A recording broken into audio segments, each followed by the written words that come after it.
I once knew a woman from somewhere far away, some small place I had never been, to whom I felt a strange attraction, something unfamiliar, but at the same time, something entirely reasonable, fundamentally human, sane. I could never entirely make sense of it, as it was so different than the usual kind of sexual attraction I felt. Something much wider, almost unbearably so. In fact, it pains me in no small measure to this very day to recall just a few of her more endearing traits. One was the way she would occasionally listen to me speak. If I was, for example, in the process of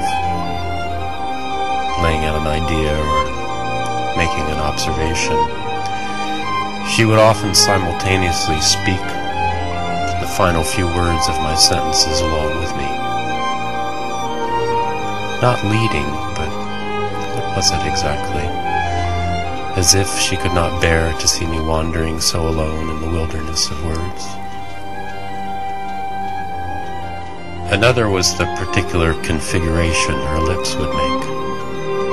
Certain sequence of motions those two thin slivers would perform whenever she would pronounce the letter P, so that in words with multiple P's, like Penelope,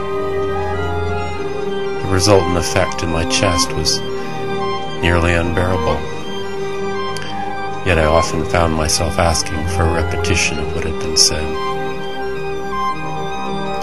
I cannot begin to explain how such magnitude could gather from such seeming inconsequence, but somehow it did, and I speak of it here only to bear witness.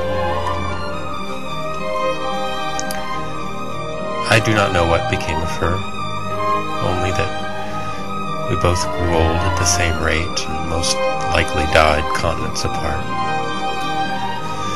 But as my lonely years went by, I could never entirely rid myself of the memory of her strange and unaffected air. The way perhaps one can never forget, say, the sound of Peepers, once heard as a child in the gathering darkness of a spring evening.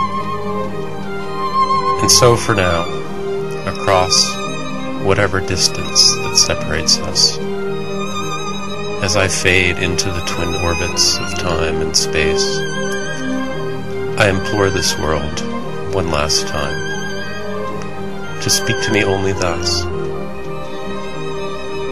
in her tone, with her lips, just that single word, Peepers.